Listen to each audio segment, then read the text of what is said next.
You think good students take great notes. Color-coded, perfect handwriting, 5 highlighters, wrong. The best students barely take notes at all. And when they do, it doesn't look impressive. No aesthetic pages, no rainbow pens, no 40-page summaries. Yet they remember more than you. Why? Because notes feel productive. But most notes are cognitive junk food. I'm about to show you exactly why the top 1% don't rely on note-taking and what they do instead. And by the end of this video, you'll never open your notebook the same way again. Chapter 1. The Handwriting Trap. Here's what most students do. Professor talks, they transcribe everything. Page after page, feels responsible. Wrong, it's stenography, not learning. Psychologists call this passive encoding. You're recording information, not processing it. Mueller and Oppenheimer ran a study comparing laptop note-takers versus longhand note-takers. Laptop students wrote more words, but they performed worse on conceptual questions. Why? Because transcription creates the illusion of understanding. You think it's in my notes. I have it. No, you rented it, you didn't store it. Henry Roediger's research shows retrieval, not review, is what strengthens memory. Writing something down once doesn't mean your brain owns it. If you can't close the notebook and explain it cold, you learned nothing. Most students write to remember later. Top students write to forget immediately. Sounds insane, it's not. They don't try to store information on paper. They try to compress it into their brain. And that leads to the real method. Chapter 2, the one-page rule. Average students create 30 pages of notes. Top students create one.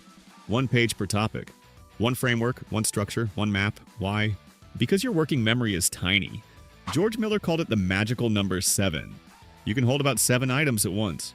30 pages, cognitive overload. 1 structured page, manageable. Top students don't copy lectures. They wait, they listen first. Then after class, they reconstruct the entire topic from memory on a blank page. From scratch, no peeking. Whatever they can't recall becomes the study list. That's active recall. That's desirable difficulty, Robert Bjork's term for effortful learning that sticks. If it feels slightly uncomfortable, good.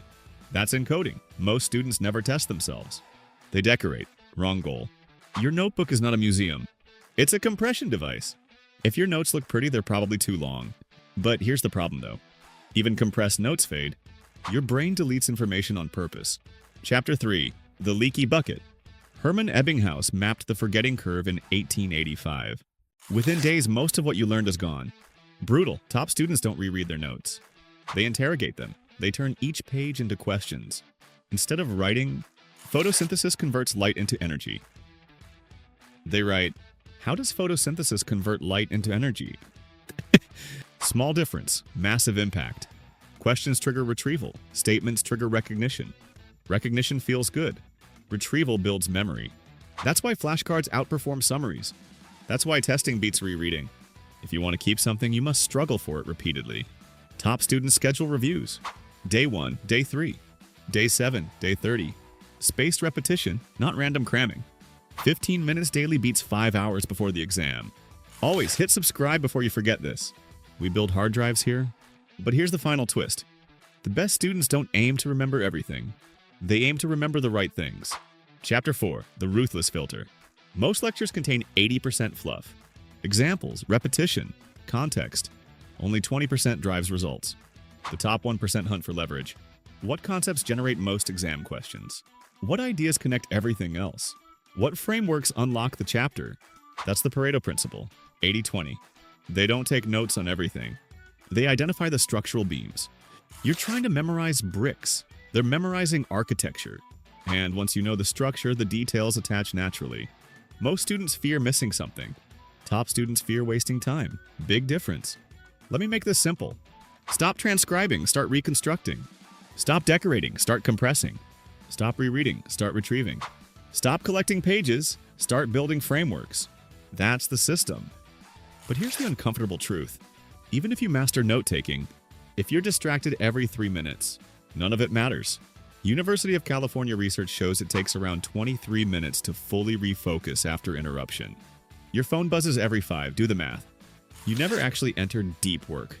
Cal Newport calls it attention residue. You call it normal. That's why you feel slow. You don't need better notes. You need fewer distractions. But here's the real problem. Even with focus retrieval and spacing, if you're studying the wrong material, you're still stuck. Fast learning applied to low-impact content is still low impact. That's why I made the next video breaking down exactly how to identify the critical 20% in any subject, so you learn less, but win more. Because the top 1% don't just study better, they choose better. Watch that next.